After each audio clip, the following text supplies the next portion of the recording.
Once again welcome back all guys. അപ്പോൾ ഇന്ന് വിശാഖമാണ്. അപ്പോൾ നമ്മൾ പൂക്കൾ പറിക്കാൻ വേണ്ടിയിട്ട് നമ്മുടെ ഫ്ലവറിൻ്റെ കൊട്ടയെല്ലാം എടുത്തതാണ് നമ്മുടെ പറമ്പിലേക്ക് പോവാണ് കേട്ടോ. അപ്പോൾ നമ്മൾ ആദ്യം പറിക്കാൻ പോകുന്നത് നമ്മുടെ തൊട്ടാവാടി ടച്ച് മീ നോട്ട് ഫ്ലവേഴ്സ് ആണ് കേട്ടോ. അപ്പോൾ നമ്മുടെ touch me not flowers most beautiful ആണ് കേട്ടോ. അപ്പോൾ നല്ല രസമാണ് നമ്മുടെ ഫ്ലവേഴ്സ് എല്ലാം കാണാൻ. അപ്പോൾ ഒരു 10 അല്ലെങ്കിൽ 20 ഫ്ലവേഴ്സ് ഉണ്ടെങ്കിൽ ഇതിൻ്റെ അത്രയും സൂപ്പറായിട്ടുള്ള വേറെ ഫ്ലവേഴ്സ് ഉണ്ടാവുകയില്ല. അത്രയും ബ്യൂട്ടിഫുൾ ആണ് നമ്മുടെ തൊട്ടാവാടി പൂക്കൾ. അതിനുശേഷം ഞാൻ പറിക്കാൻ പോകുന്നത് നമ്മുടെ വിഡേലിയ പൂക്കൾ ആണ് ഗൈസ്. അപ്പോൾ ഇഷ്ടം പോലെ വിഡേലിയ ഉണ്ട്.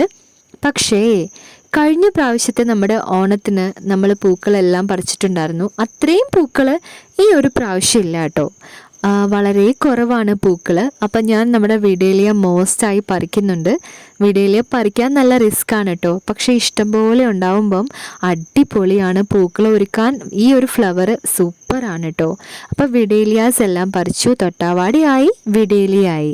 ഇനി നമുക്ക് ഇവിടുന്ന് എന്ത് ചെയ്യാം? നമ്മുടെ ചെണ്ടുമല്ലി ഉണ്ട് കേട്ടോ ഈ ഒരു സൈഡിൽ.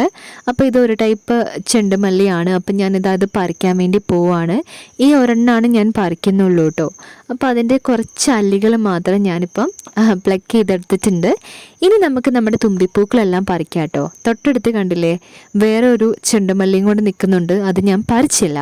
അപ്പോൾ നമുക്കിനി തുമ്പിപ്പൂക്കൾ പറിക്കാം.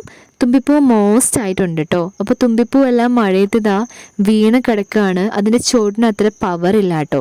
അത് കാരണം തന്നെ നമ്മുടെ തുമ്പിപ്പൂക്കളെല്ലാം നിലത്ത് വീണ് കിടക്കുമായിരുന്നു. അപ്പോൾ യെല്ലോ കളർ തുമ്പിയും ഓറഞ്ച് കളർ തുമ്പിയും പിന്നെ ഇതിൻ്റെ രണ്ടിൻ്റെയും കൂടെ മിക്സ്ഡ് ആയിട്ടുള്ളൊരു കളറുണ്ട്, അതും പറിച്ചു. അപ്പോൾ ഒരു ബ്ലഡ് ഡൊണേഷനൊക്കെ നടത്തിക്കൊണ്ട് ഞാനിങ്ങനെ നടക്കുകയാണ്. അപ്പോൾ നമ്മുടെ ഫ്ലവറിൻ്റെ കൊട്ട നിറഞ്ഞിട്ടില്ലെങ്കിലും ഇത്രയും ഫ്ലവേഴ്സ് നമ്മൾ ഇന്ന് പറിച്ചിട്ടുണ്ട് ഗൈസ്.